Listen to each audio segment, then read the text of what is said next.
Assalamualaikum warahmatullahi wabarakatuh. Nama saya Abdul Muksid. Di sini saya akan menjelaskan tentang peradilan agama. Peradilan agama dalam konteks hukum Islam di Indonesia merujuk pada sistem peradilan yang menangani perkara-perkara yang berkaitan dengan masalah agama, seperti perkawinan, perceraian, warisan, wakaf, zakat, dan masalah keagamaan lainnya yang diatur oleh hukum Islam. Di Indonesia, peradilan agama berada di bawah Mahkamah Agung dan menangani perkara yang berkaitan dengan status pribadi umat Islam.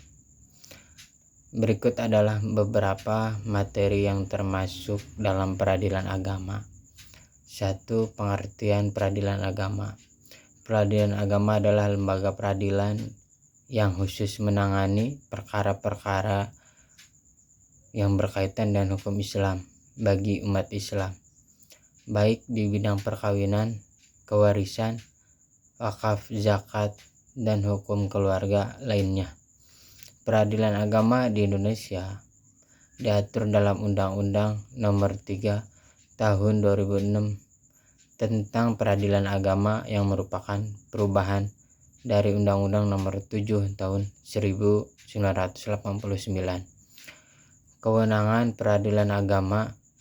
Peradilan agama memiliki kewenangan untuk menangani perkara-perkara berikut: perkara perkawinan, termasuk nikah, talak rujuk, dan masalah-masalah terkait perkawinan, seperti gugatan perceraian, nafkah, hak asuh anak, dan pembagian harta bersama. Perkara warisan, menangani sengketa mengenai pembagian harta waris sesuai hukum Islam. Perkara wakaf, berkenaan dengan pengelolaan dan permasalahan wakaf menurut hukum Islam. Perkara zakat, berkaitan dengan kewajiban zakat dan sengketa yang terjadi mengenai zakat.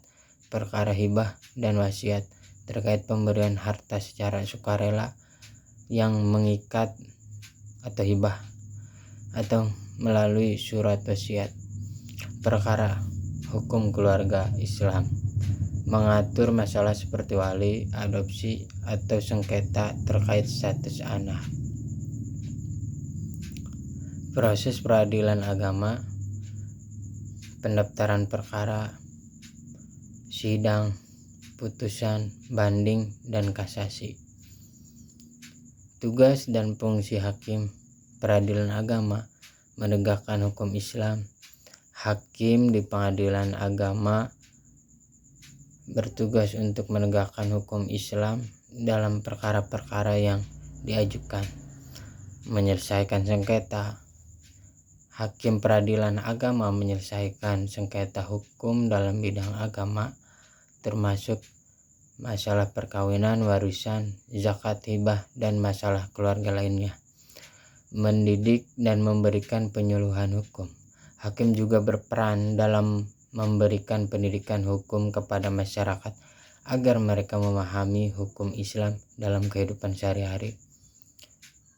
Pihak yang terlibat dalam peradilan agama: penggugat, pihak yang mengajukan perkara ke pengadilan; tergugat, pihak yang digugat dalam perkara yang diajukan; hakim, pihak yang memimpin persidangan dan memberikan keputusan; panitera, pihak yang bertugas membantu hakim dalam menjalankan administrasi persidangan; penasihat hukum, pihak yang memberikan nasihat atau mewakili pihak yang bersengketa di pengadilan.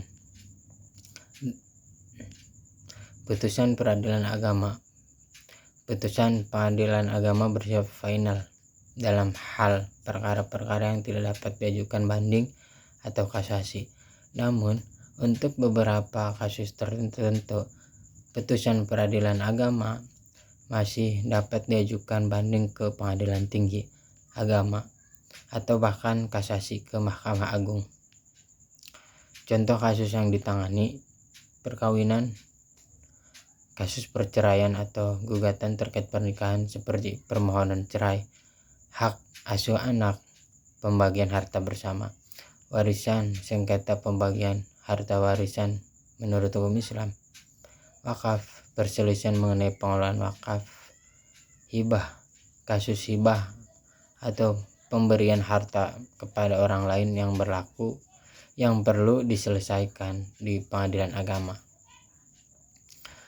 Peran peradilan agama dalam masyarakat membantu menjaga keberlanjutan hukum Islam. Peradilan agama membantu umat Islam untuk memperoleh hak-hak mereka sesuai dengan hukum Islam, mengurangi beban pengadilan negeri.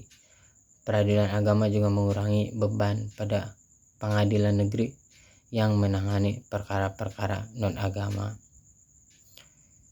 Cukup sekian penjelasan materi dari saya, kurang lebihnya mohon maaf. Wassalamualaikum warahmatullahi wabarakatuh.